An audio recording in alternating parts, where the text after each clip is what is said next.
যদি আপনাদের ব্যাংকে কোনো ফিক্সড ডিপোজিট করা থাকে, সে আপনাদের স্টেট ব্যাংক অফ ইন্ডিয়াতে থাকুক অথবা এইচডিএফসি ব্যাংকে থাকুক অথবা আপনাদের কানাড়া ব্যাংকে থাকুক, অর্থাৎ যে কোনো সরকারি অথবা বেসরকারি ব্যাংকেই আপনাদের ফিক্সড ডিপোজিট করা থাকুক না কেন এবং যত টাকা অ্যামাউন্টেরই করা থাকুক না কেন, আপনাদের জন্য কেন্দ্র সরকারের তরফ থেকে নতুন নিয়ম।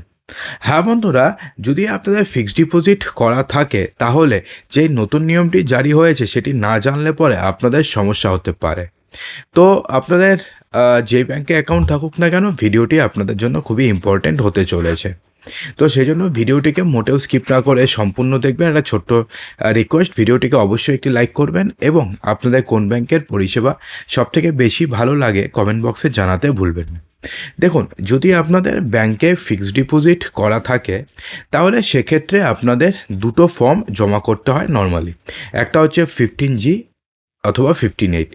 যদি আপনাদের এজ 60 ইয়ার্সের কম হয় তাহলে 15G জমা করতে হয়, এবং আপনাদের এজ যদি 60 ইয়ার্সের যদি বেশি হয় তাহলে 15H জমা করতে হয়।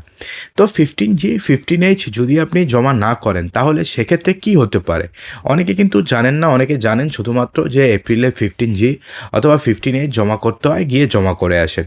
কিন্তু যদি না করেন তাহলে সেক্ষেত্রে আপনাদের কি হতে পারে জানিয়ে দিই, যে 15G অথবা 15H যে আপনি জমা করছেন তার মানে হচ্ছে এটা যে ব্যাংকে আপনি জানাচ্ছেন যে আমার যে ফিক্সড ডিপোজিট রয়েছে তার মধ্যে আমি যে ইন্টারেস্ট পাচ্ছি, সেক্ষেত্রে আপনারা কোনো টিডিএস কাটবেন না।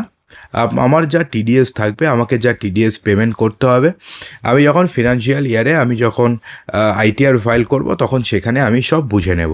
আপনাকে আলাদা করে টিডিএস কাটার কোনো দরকার নেই। অর্থাৎ আপনি যদি 15G অথবা 15H জমা করে দিতেন এতদিন পর্যন্ত, তাহলে সেক্ষেত্রে ব্যাংক আপনি যে ফিক্সড ডিপোজিটে যে ইন্টারেস্টটি পাচ্ছেন সেই ইন্টারেস্টের উপরে কোনো ট্যাক্স কাটতো না, ঠিক আছে। কিন্তু এবার কি হয়েছে, 2026 এপ্রিল থেকে 15G এবং 15H এই দুটোকে পুরোপুরিভাবে বন্ধ করে দেওয়া হয়েছে। তার পরিবর্তে আনা হয়েছে নতুন আরেকটি ফর্ম। সেই ফর্মের নাম দেওয়া হয়েছে ফর্ম 121। এক্ষেত্রে কিন্তু 15G বলে আলাদা কোনো ফর্ম নেই, 15H বলে আলাদা কোনো ফর্ম নেই, দুটো একটাই ফর্ম। অর্থাৎ 15G এবং 15H দুটোকে কম্বাইন করে 121 ফর্ম আনা হয়েছে। তো সেক্ষেত্রে আপনাদের এজ যদি 60 ইয়ার্সের বেশি হয় তাহলে সেক্ষেত্রে মেনশন করার জায়গা রয়েছে, এবং আপনাদের এজ যদি 60 ইয়ার্সের যদি কম হয় তাহলে সেটা মেনশন করারও জায়গা রয়েছে। অর্থাৎ সেক্ষেত্রে আপনি 15G এবং 15H এর বৈশিষ্ট্য পাবেন, কিন্তু আপনাকে আলাদা করে 15G 15H জমা করতে হবে না, একটা ফর্ম দিয়ে হয়ে যাবে। তো এখন ব্যাপারটি হচ্ছে, এই যে ফর্ম 121 রয়েছে এই ফর্মটিকে তো আপনাদের ফিল আপ করতে হবে। তো এই ফর্মটি আপনারা কি করে ফিল আপ করবেন তার স্টেপ বাই স্টেপ প্রসেস আমরা অলরেডি একটি ভিডিওতে দেখিয়ে দিয়েছি, যার লিঙ্ক ভিডিও ডেসক্রিপশন বক্সে দিয়ে দেবো। সেটাকে অবশ্যই চেক করে নেবেন, এবং সেই ফর্মটি ফিল আপ করার আগে অবশ্যই কিন্তু একবার দেখে তারপরে ফিল আপ করবেন, তাহলে আপনাদের কোনো ভুল হবে না। তো এখন এই ফর্ম 121 নিয়েই কিন্তু একটা নতুন নিয়ম জারি করেছে কেন্দ্র সরকার। হ্যাঁ বন্ধুরা, ফর্ম 121 কি আপনাদের সবাইকে জমা করতে হবে? অর্থাৎ আপনাদের যদি ব্যাংকে ফিক্সড ডিপোজিট থাকে, ধরুন ফিক্সড ডিপোজিটটি ধরুন আপনি 1 লাখ টাকার করেছেন, তাহলেও কি আপনাদের ফর্ম 121 জমা করতে হবে? ধরুন আপনি ফিক্সড ডিপোজিটটি করেছেন 5 লাখ টাকার, তাও কি আপনাদের ফর্ম 121 জমা করতে হবে? তো এখন ব্যাপারটি হচ্ছে কাদের কাদের ফর্ম 121 জমা করতে হবে এবং কাদের কাদের ফর্ম 121 জমা করার দরকার নেই। যেহেতু এখন 15G এবং 15H পুরোপুরিভাবে বন্ধ করে দেওয়া হয়েছে, তো সেহেতু আমরা ফর্ম 121ই বলবো, 15G অথবা 15H আর বলবো না। তো সেক্ষেত্রে দেখুন এক্ষেত্রে নিয়ম কি বলছে। দেখুন, আপনারা যদি একটা ফিনান্সিয়াল ইয়ারে, প্রথমে আপনারা ফিনান্সিয়াল ইয়ার এবং একটা ক্যালেন্ডার ইয়ারের মধ্যে পার্থক্য বুঝুন। ক্যালেন্ডার ইয়ার মানে 1 জানুয়ারি থেকে শুরু হয় এবং সেটা 31 ডিসেম্বর পর্যন্ত থাকে, এবং ফিনান্সিয়াল ইয়ার শুরু হয় হচ্ছে 1 এপ্রিল থেকে, সেটা পরবর্তী বছরের 31 মার্চ অবধি সেটার ভ্যালিডিটি থাকে। অর্থাৎ ফিনান্সিয়াল ইয়ার আলাদা এবং ক্যালেন্ডার ইয়ার আলাদা।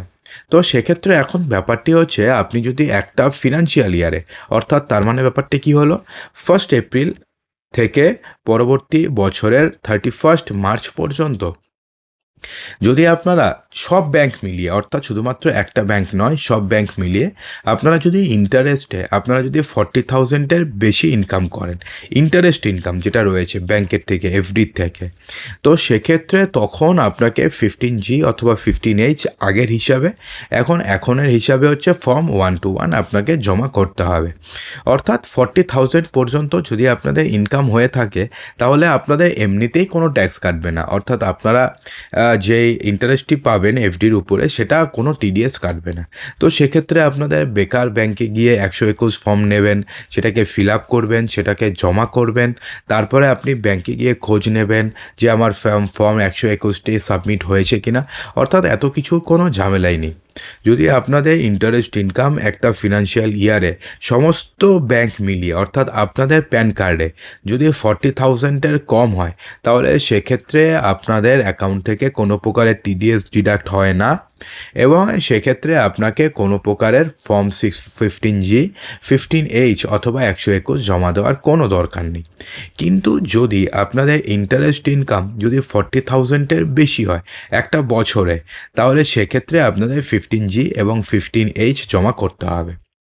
তাহলে আমরা একটা সিম্পল হিসাব দিই। যদি আপনাদের ইন্টারেস্ট, আপনারা যদি 1,00,000 টাকার আপনাদের যদি ফিক্সড ডিপোজিট থাকে তাহলে আপনারা সেক্ষেত্রে মাসে আপনি কত টাকা ইন্টারেস্ট পাবেন? ম্যাক্সিমাম 600 টাকা, তার উপর তো কোনোভাবেই পসিবল নয়। তাহলে 600 টাকা ইন্টু আমি যদি 12 দিয়ে গুণ করি তাহলে সেটা হবে 6-12-72, 7,200 টাকা। সেটা 40,000 টাকার অনেক নিচে। অর্থাৎ সেক্ষেত্রে আপনাদের ফর্ম 121 অথবা 15G অথবা 15H জমা করার কোনো দরকার নেই। 1,00,000 টাকার ক্ষেত্রে, যদি 5,00,000 টাকার ক্ষেত্রে হয় তাহলে দেখুন, যদি 1,00,000 টাকা হয় তাহলে যদি 7200 হয়, 7,200 হয়, সেটা যদি 10 লক্ষ হয় তাহলে কত হবে? 72,000 টাকা হবে। তার অর্ধেক যদি করি 36,000 টাকা।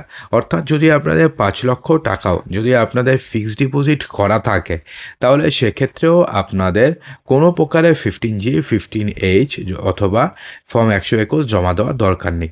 এবার যদি 6 লক্ষ টাকা যদি আমি করি, দেখুন 1,00,000 টাকায় 7200 টাকা, 5 লক্ষ টাকায় হচ্ছে 36,000 টাকা। তাহলে 36,000-এর সাথে আমি যদি 7200 যোগ করি তাহলে কত হচ্ছে? 43,000 টাকার মতন হচ্ছে। অর্থাৎ এটা কিন্তু তাহলে 40,000 টাকার উপরে উঠে যাচ্ছে। অর্থাৎ সেক্ষেত্রে কিন্তু আপনাদের 15G অথবা 15H জমা করতে হবে। দেখুন, সব জায়গাতে কিন্তু 6 লাখসের উপরে যদি আপনাদের ফিক্সড ডিপোজিট থাকে তাহলে আপনাদের 15G 15H অথবা এখনকার হিসাব নিয়ম অনুযায়ী ফর্ম 121 জমা দিতে হবে না। আমরা বললাম যে এই যে 6,600 টাকা যে পার লাখে যে ইন্টারেস্ট দেওয়া হচ্ছে এটা কিন্তু ম্যাক্সিমাম কেসে। নর্মালি কিন্তু এখন ব্যাংকের যেহেতু রেপো রেট কমে গেছে তো সে কারণে এফডিতে ইন্টারেস্ট রেটও কিন্তু এখন অনেক কমেছে। আপনারা কিন্তু এটা অ্যাগ্রি করবেন। আপনারা অ্যাগ্রি করছেন কি করছেন না, কিছুদিন আগে পর্যন্ত, 1 বছর আগে পর্যন্ত এফডিতে যা ইন্টারেস্ট পাওয়া যেত এখন কি কমেছে কি কমেনি একবার কমেন্ট বক্সে অবশ্যই জানাবেন।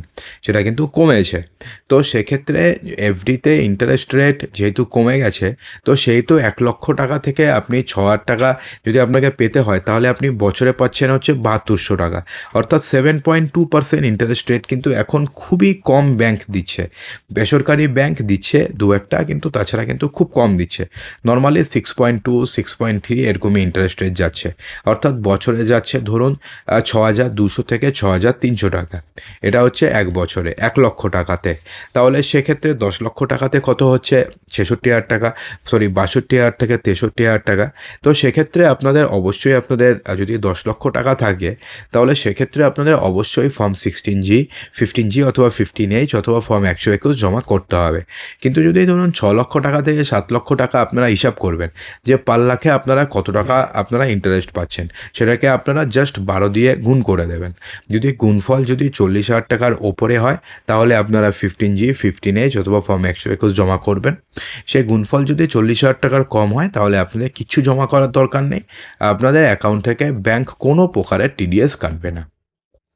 তো আশা করব যে ভিডিওটিতে আপনাদের সমস্ত কিছুই সঠিকভাবে বোঝাতে পেরেছি। যদি ভালো লেগে থাকে লাইক করবেন, শেয়ার করবেন, চ্যানেলটিকে সাবস্ক্রাইব অবশ্যই করবেন।